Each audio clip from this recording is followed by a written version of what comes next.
Alright, this is part 3. I have 37 minutes on my phone, guys.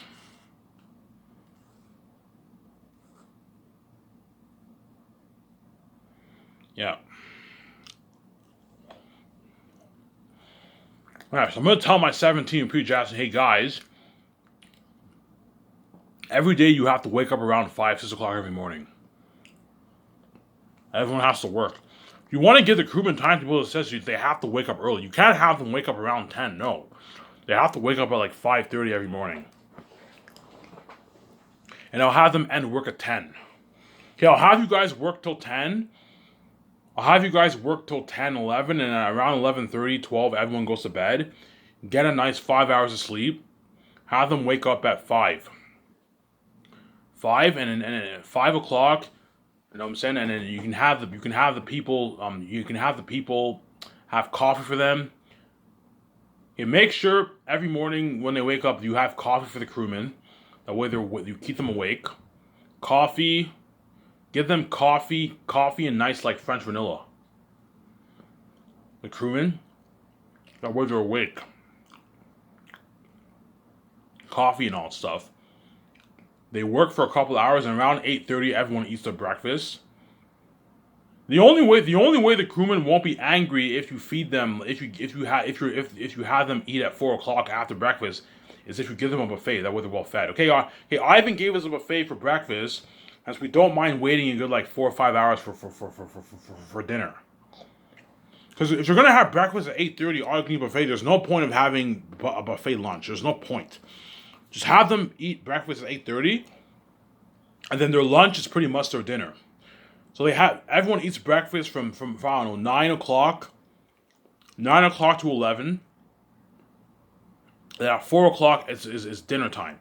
They only have to wait like 4.5 hours for the next eating for the dinner, and they won't be angry because I'm not mad because Ivan fed us an all you can eat buffet for breakfast. They're all well fed. Give them a nice 1.5 2 hour break. Give them 2 hours off. That way you give them a good break, and then what? And then at 11 o'clock everyone has to work, and they all work till 4. They all work till 4 o'clock. Obviously, and at 4 o'clock is dinner, and that's when they get served that nice food, obviously. And they get from 4 to 6, they get their break, obviously, 2 hour break. And they work from 6 to like 9:30. And then 9:30 around, everyone eats their dessert. And everyone works for another like 35, 45 minutes, and after that, they have them work till 11. I'll have them work till 11 because you need to. It's just whenever you do a movie, there's no joking around, man. There's a deadline. We have to what? The crewmen have to get those sets built, man. I don't want to be like I don't want to be an asshole, but I have to have them wake up at like 5:30 every morning, man. That way they can. I'm gonna tell Peter, hey Peter, don't hate me. When you're in Switzerland the third year, you're the boss. Jon Favreau and Nick Filoni, you're the boss, obviously, of everyone in Switzerland. The crewmen. You know what I'm saying? You guys are the boss, obviously. You guys are going to have to wake up at like 5 o'clock every morning, man. You have to do that because what? The crewmen all have to build all the sets, man. It's a lot of work. And Peter Jackson knows what I'm talking about. He produced Lord of the Rings, so he knows what. Peter Jackson knows, yeah, I know everything about what? About preparing everything in what? Preparing everything for a movie, obviously. He knows. He produced Lord of the Rings. He produced The Hobbit. Peter Jackson knows. He knows what he's doing. That's why I want him to be the boss. But I won't have him do the dirty work. The 7 team are going to be doing that dirty work, handling all. The crewmen are going to be doing real dirty work. The construction crewmen, building all those sets is a lot of work, man. You're looking at a lot of work. The 7 team just have to oversee the business, but that's a lot of work too. That's why I'm going to hire one assistant producer to help them. Hire that Gary guy. That Gary guy with the glasses. Remember, all you Lord of the Rings fans don't talk about. Remember that guy with the glasses? In the Lord of the Rings, we hire him, pay him $400K to help out the 7 team to handle all the producing duties. Pay him a nice $200K the third year, $200K the fourth year to handle all the business. He'll help out the 7 team. Jon Favreau, Dave Filoni, and the other 4 are gonna have to handle all the business, man. But I won't have Jon Favreau and Dave Filoni do as much work as them, the other guys. But they're gonna be doing a lot of work, obviously, and the producer will be doing a lot. The assistant producer will be doing a lot of work. And Peter Jackson, I'll just have him help him out a little bit. Okay, Peter, you don't have to do the dirty work, but don't be lazy. It doesn't hurt to help him out a little bit, Peter. Like you're my fucking executive producer. I didn't pay you a $10 million bonus for nothing for the 3 years of pre-production. Like help out the team a little bit. Yeah, I mean, I'll help him out a little bit. Yeah, help him out a little bit. You know what I'm saying? Yeah. Constantly, I need you to constantly go over everything that came in. You guys have to handle everything that came in, guys. The food, make sure all the food came in. The IMS cameras that got shipped, make sure all the 10 IMS cameras came in. All the equipment for the cameras came in. All the tools. We're building all the sets. The pavilions, where the people eat food. You know what I'm saying? The kitchen equipment for the chefs. You have to make sure all that came in. Yeah, man. The portable showers, the portable bathrooms, the trailers. You have to make sure all the trailers came in. The shampoo, the body wash. You know what I'm saying? The portable laundry machine. I'm also gonna lease portable laundry machines for the crewmen to wash their clothes. For Peter and all of them to wash their clothes. But what I'll do for my 7 team and Peter Jackson, I'll hire someone to what? I'll hire someone to wash and dry all their clothes. So how it works is they'll have like this bin. So for Peter Jackson, or Mel Gibson, and the 7 team, they have this bin.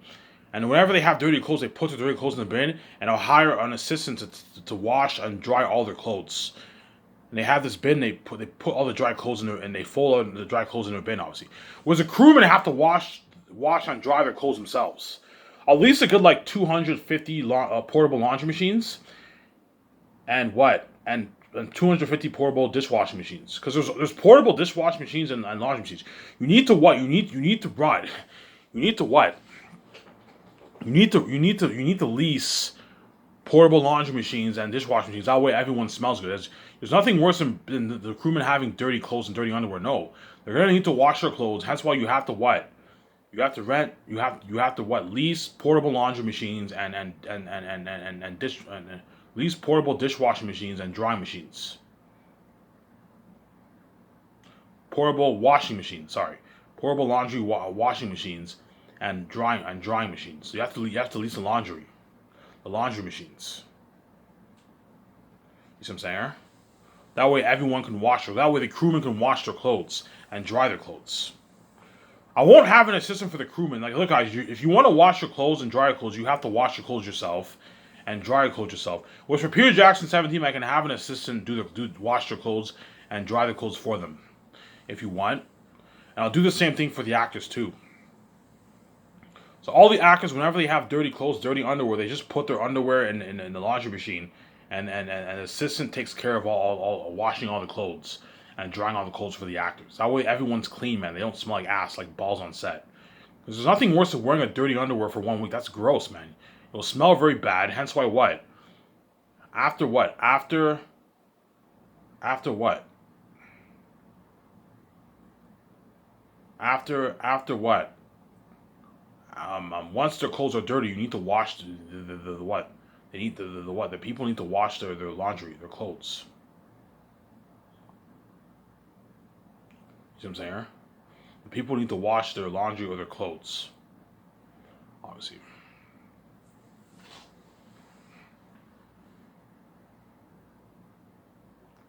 Yeah. You need to make sure what?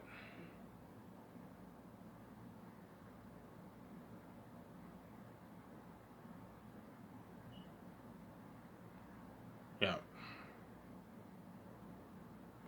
Yeah. The third year, you're looking at a lot of work for the crewmen in Switzerland, man. You're looking at a lot of work, man. Man, Jon Favreau and Dave Filoni, if they're hard, they're going to be hard at work handling all that business, man. With the other, but I'll have the assistant producer take the load off them. I'm gonna tell the 17, look, man, if you guys feel bombarded, have the assistant producer take the load off you. Have that Gary guy take the load off you. You're the boss over him. Have him take the load off you. Have him handle a lot of that business on your behalf. But I'm not going to have you guys take advantage of him. No, you're going to be helping him out a lot too. You need to work, man. I don't pay you 1 million, 2 million, 3 million, 3.5 million for nothing. Because I'm paying John at 3.5 million for the third year, I expect him to work hard. You're making your rich 3.5 million. I expect you to work hard. He'll work hard, obviously. And Dave Filoni's making his 2.1 million.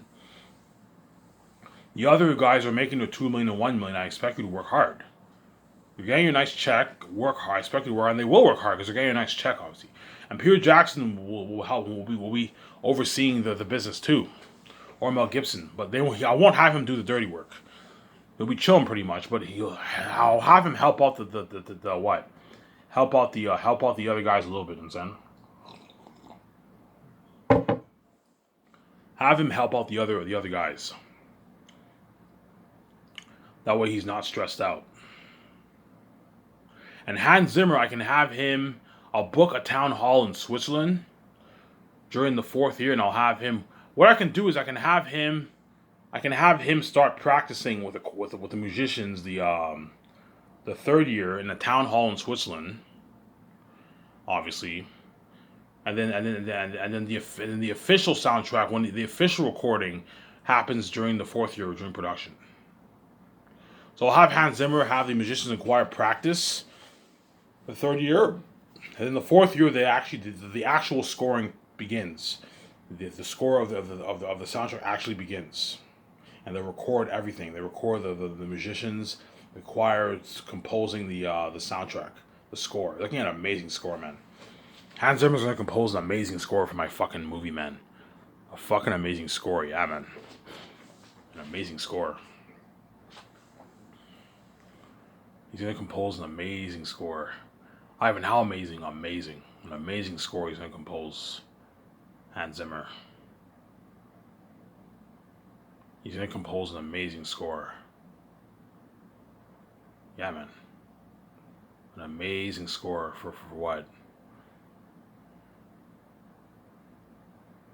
For my Sky Source Zanus movie.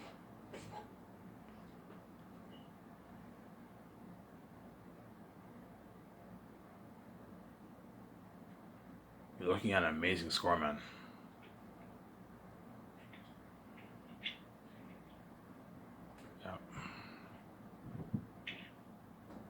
Yeah. Thought it'd be cool to talk about my Zanus project. You're looking at the biggest movie project ever, guys. Something bigger than Avengers. Avengers, Endgame, and Infinity War were big projects. Something bigger than Lord of the Rings, The Hobbit. The Hobbit was big. The Hobbit was a bigger project than even Lord of the Rings, man. And think something bigger than The Hobbit. You're looking at a bigger movie project than even The Hobbit, man. You're looking at something crazy for the movie project. Something crazy, man. Ivan, how crazy? Crazy. You're looking at a crazy movie project for the Hobbit, man. For Zanus. Yeah. And Last of Zanus will guaranteed be better than Peter Jackson's Lord of the Rings. Why? Because I'm acting in it. Because I'm acting in it, it'll make the movie that much better. It won't be much better. It'll be close, but Zanus will beat out Lord of the Rings. It's a better story than Lord of the Rings. Lord of the Rings is... Lord of the Rings, the main plot of the movie is pretty much Frodo destroying the ring, and Aragorn and all of them are just fighting wars against the orcs. That's pretty much the story. Aragorn and all of them fight in a war against the Orc-hai and the orcs. You know what I'm saying? And Frodo's tasked with destroying the ring. Yeah, it's an amazing story, but it's not as powerful as Zanus. Zanus is a more powerful story than Lord of the Rings. You see what I'm saying? You'll see that when you read my book, trust me. Zanus is a more powerful story than Lord of the Rings. It is a masterpiece. Like Lord of the Rings 2, obviously, right? Lord of the Rings is a masterpiece, but Zanus is a masterpiece. Even Mel Gibson and Peter Jackson will tell me, Ivan, you wrote a masterpiece, man. You're looking at, if you adapt this story onto the bit, you're looking at one of, if not the best movie trilogy ever made. But I told you, there's some people who might like Lord of the Rings better than Zanus. I highly doubt it, because Ivan O'Meara is acting in the movie, obviously, and VJ's acting as my wife. Obviously, VJ is acting as my wife, Lithia. VJ is going to destroy the role of Lithia. VJ playing the role of Lithia will make the movie that much better. You know, because VJ has a unique presence on the screen like me, obviously. And me playing what? The role of Tacti is what? Will make the story that much better. Yo, Ivan, if you're acting in the movie, man, I can't see my movie beating your movie. He won't say that, though, because Peter Jackson has an ego. Because Peter Jackson has an ego, he won't tell me that my movie will be better than Lord of the Rings. No, because he has the ego, obviously. Lord of the Rings is his baby. He's not going to tell me that. But he'll tell me, Ivan, I read your book, man. If you pour $1 billion towards a story, and you what? You're looking at one of the best movie trilogies ever made, or one of the best movie trilogies ever made. Yeah. You're looking at a masterpiece, man. I don't know, a prehistoric animal kingdom world, and you have in prehistoric fantasy world, you have the south. That's the animal kingdom. That's Eretat's the king of the south. Ephesus is the king by the mountains. The north, the human territory. Takis is the prince of the north. Takis first is the king of Zanus. You're looking at an amazing story, yeah. The crows, the eagles, the devil bats and devil wolves, yeah, man. The cursed devil answers the south, the holy answers the north. Look at something amazing. Look at a master that I wrote, man.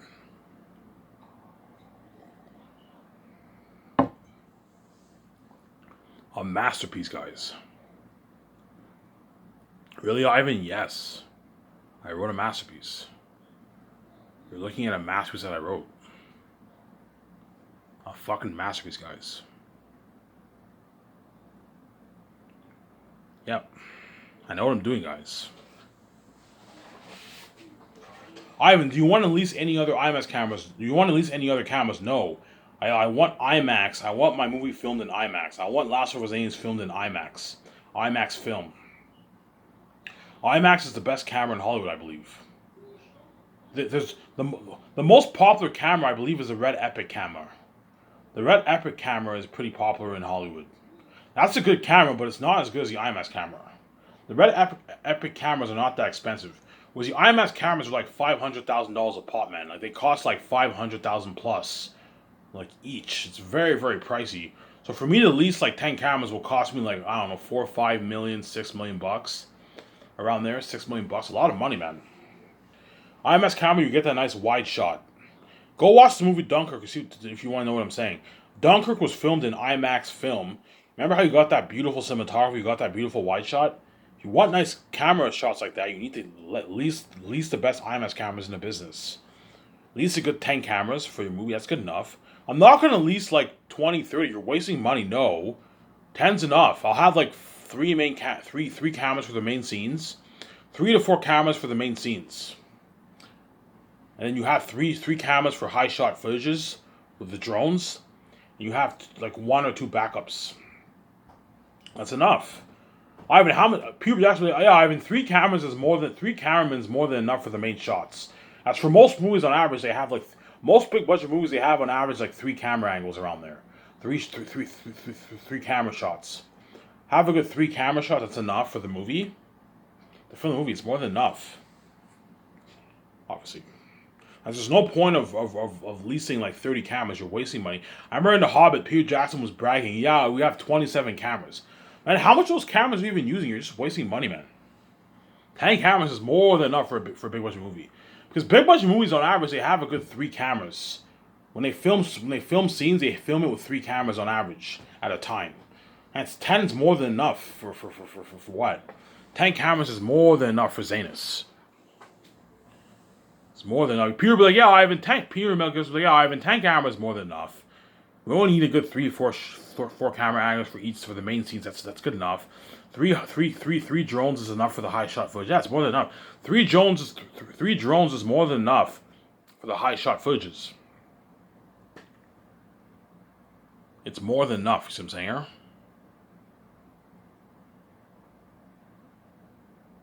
Three drones is more than enough for the high shot footages.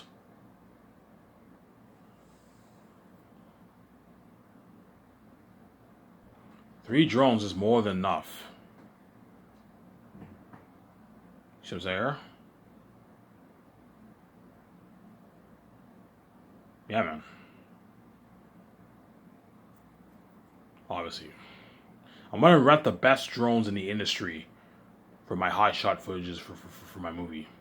Ivan, how much drones will you rent? I don't know, 3. 3's enough. Rent a good 3 drones. That's enough for the high shot footages. Rent a good 3 drones. That's enough. People be like, yeah, Ivan, 3 drones is more than enough. As for Lord of the Rings, they probably only had like one high shot footage camera. They had the helicopter and they had 1 camera. I'm gonna lease a good 3 drones for the movie, for the high shot scenes. That's good enough. That's more than enough. That's enough, obviously. But I might do a thing for the war. There's sometimes where I might film with all 10 cameras for one scene. I might do that. For the war, I might have them film with all 10 cameras. Okay, for the war, Peter, I want to film with all 10 cameras at a time. The high shot footage is everything. That way you get all these angles. For the war, you can do that. For the war. Obviously. Yeah, man, you look at something amazing. The reason why Peter Jackson doesn't want to have a blast filming during production, because filming an Ivan VJ movie is fun. To know that to know the final product will be so cool. Oh my god, it's gonna be so cool seeing Ivan O'Mara in fucking Zanus as a Prince of Zanus. It's so fucking cool seeing Ivan in the movie, VJ in the movie. I am up with the main, so don't hate me, VJ. It's so cool seeing Ivan and VJ in the movie. You know what I'm saying? That's why Peter Jackson's gonna have a blast filming the movie. He's getting his nice, I don't know. He's getting his nice, I don't know, $3.5 million check every 2 weeks. $4 million check every 2 weeks, hence he'll work hard for me, obviously. He's getting his nice, I don't know, $3 million check every 2 weeks, Peter Jackson. And so work hard. I'm spoiling him with a buffet. Where Molitor's getting his nice check.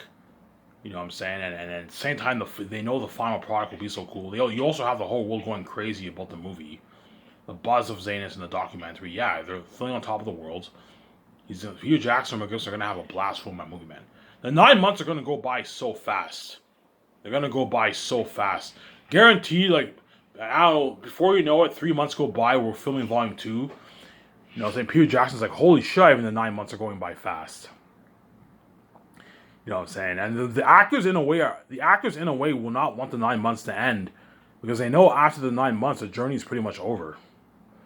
Because after that, we'll go on the world tour, but all that's left is the world tour and the luxury hotel party, the red carpet, and that's it, and the journey ends. That's why the actors in a way are not going to want the 9 months to end. And before you know it, the 9 months end. The 9 months of filming ends. We filmed all 3 volumes. You know what I'm saying? It's the last day of filming. You know, and Peter Jackson films the final scene of Zanus. Remember Elijah Wood's last day of filming? Remember you had that scene on YouTube? Yeah, you're gonna get something like that for my movie. It's the last day of filming. You know what I'm saying? Peter Jackson's like, okay guys, one more time. And you see the crewmen watching, oh my god, the journey ends. Okay, that's a wrap. Filming's over, that's a wrap. You know what I'm saying? And what? Filming's over, that's a wrap. You know what I'm saying? And then me and VJ and Peter Jackson, we thank the crewmen. And the actor's like, oh, Ivan, it's hey guys, it's done. The actor's like, oh, Ivan, it's done, man. I'm like, yeah, guys, it's done, man. I'm saying, oh, man, the journey, oh, man, these 4 years went by fast, man. Because the actors just experienced the fame with me and VJ, the parties. You know what I'm saying? All those parties, the fame with the fans. The actors know the journey now ended. Yeah, man. Peter Jackson's like, oh, Ivan, it's done. It's done, Ivan? I'm like, yeah, Peter, it's done, man. I'm saying, Ivan, can I direct your next movie? I'm like, no, Peter, you're not good for the Grayscale movie. Mel Gibson was like, Ivan, can I direct your next movie, Ivan? I'm like, no, Mel, you're not good for the Grayscale movie. They're gonna be a bit pissed off because they know that even the crew were like, Ivan, it's done. Because the crewmen had a blast too. They partied up in the lounge, my yacht, for the signings. They had their once-a-month parties the 3rd year. They were spoiled with a buffet. They got paid their nice $150,000. They're going to be like, oh, they know when they go back to Hollywood, they're going to go back to making $35,000. $30,000. And that's why even the crewmen are like, oh, Ivan, it's done. I'm like, yeah, guys, it's done, man. I'm saying, oh, man, the journey for Zanus is over, yeah. The crewmen know after the 9 months, the journey is like over. It's officially done for them. Because once the 9 months happens and the staff party happens, everyone is flown home. And the crewmen won't see me and VJ and all of them until like 8 months later for the red carpet event on Luxury Hotel Party. You see what I'm saying, huh? Whereas the special effects team are lucky because they're gonna get this. They're gonna be a part of post production. The special effects team and all of them, they're all gonna be a part of post production for 8 months. And so they're lucky, obviously. But all the other crewmen are all going to be what? They're all going to be flown home. And I'll have a good 4 cameramen from the doc team stay behind to film the 8 months of what? To film the 8 months of 7.5 months of post production. and I'll pay them a $50,000 bonus. Their $50,000 bonus covers the 8 months. Okay, I gave you $50,000. That's more than enough for 7 months. Yeah, if it's enough, yeah, I pay you a $50,000 bonus. That should be enough for you to pay your bills for the 7 months. It's more than enough money. You see what I'm saying? If it's more than enough money, yeah, it's more than enough money. It's more than enough money for you to pay your bills. The doc team. I'll have a good 4 cameramen and the doc team stay behind to film post-production. To film all the 30, 40 people, have a good 4 cameramen stay behind, and all the other cameras, they're done work, they got their bonus, you send them home. Send them home. When you have a good 4 cameramen stay behind for post-production, and they'll be filming the special effects team in Vancouver. Editing the file, editing the footage. See what I'm saying? Yeah. But you're going to see the actors all sad, man. Ivan, it's done. Guys, it's not over yet. You have the world tour. You're going to go on that world tour with me. Yeah, Ivan, even though I'm going to go on that world tour with you, I know the journey ends, man. The journey ended, man. Because, I'm saying? All the actors, all that's left now is the world tour and the red carpet and the national top party. And after that, the journey ends with the actors and the directors and the crewmen. It ends. And in me and Vijay, the actors are going to move on into their careers in Hollywood. And me and Vijay are going to move on into our careers for our Scotch's company. We're going to make that amazing Great Escape movie. But I told you, these actors all want to be in that Great Escape movie. As I guarantee you, the actors are going to ask me, Ivan Vijay, what movie do you next? Ivan Vijay, what movie do you next? Instead of me, Vijay's like, yeah, we're doing this secret agent movie. The Great Escape of the secret organization or something like that. Me and Vijay are an innocent couple. And our innocent couple, we can't find jobs. And this guy, Paul Bettany, he recruits us. We sign this deal, this contract, but there's a catch in the contract. There's no getting out of the company alive if you try to get out. You know what I'm saying? So pretty much this Paul Bettany, he offers me and Vijay like wealth, good pay. You know what I'm saying? We're gonna be secret agents, but there's a catch in the contract. If you try to get out of the company, they kill you. And me and Vijay are the lucky couple who breached the contract, obviously, and we found the company's dirty, and we're on the run, we're kicking ass, and we're the lucky couple who escaped the secret organization. Hence why I'm going to call it the Great Escape. You're looking at an amazing story for that. Right? In other words, me and Vijay, we pretty much signed a deal with the devil, pretty much. The big secret organization is not what you think it is. Yeah, there's high pay, you know what I'm saying, we're secret agents, but if you try to get out of the company kills you. The punishment is death. And me and Vijay are the lucky couple who escaped that big secret organization. That's why you're looking at an amazing movie for that, man. And that's why all the Hollywood actors are going to want to be in that movie so bad. And hence why the Zane's actors are going to want to be in that secret agent movie so bad, man. I want to play the role of the couple, Ivan and Vijay. I'm like, look, guys, you're not good for the Great Escape movie. You're not fucking good. You were good for Zane's. You're not good for the Great Escape movie. You're going to go back to Halloween left behind. You get what you deserve. Because even though I'm saving these actors are not innocent. They're what? They're all part of the plot. They're wicked people. They cause mess in my life. They all ban my wife. Hence what? After I was nice enough to save you. After Zane's, what? You're gonna get what you deserve. You're gonna be left behind. You're gonna be in Hollywood. You see what I'm saying? You're gonna get what you deserve, man. You're gonna be left behind and you're gonna be in Hollywood. Don't hate me, you know what I'm saying? Yeah, man. That's why what?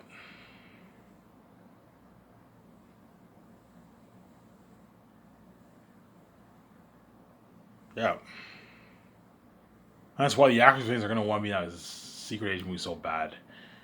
Yeah. High chance the John Krasinski guy is chosen. For what? For the Great Escape movie. I'll pay him $13 million bucks. And you have Keanu Reeves, I'll pay him his 48. Scarlett Johansson, I'll pay her 39. And Ben Affleck, I'll pay him his 38 million. Well, it's a good paycheck for those guys. And Paul Bettany, I'll pay him his 11.5. And the Javier Bardem guy, I'll pay him his $5 million for the role. That's a good paycheck for him. As in Hollywood, I told you, most Hollywood actors don't make that on average. Most A's actors make on average $3 million, $4 million per movie, $5 million. I'm paying him that for a pretty major role. Because the Javier Bardem guy will not be a major character. He'll be a pretty major character.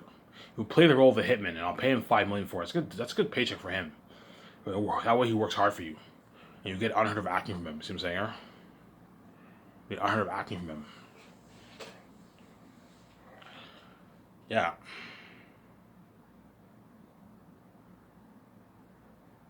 Yeah.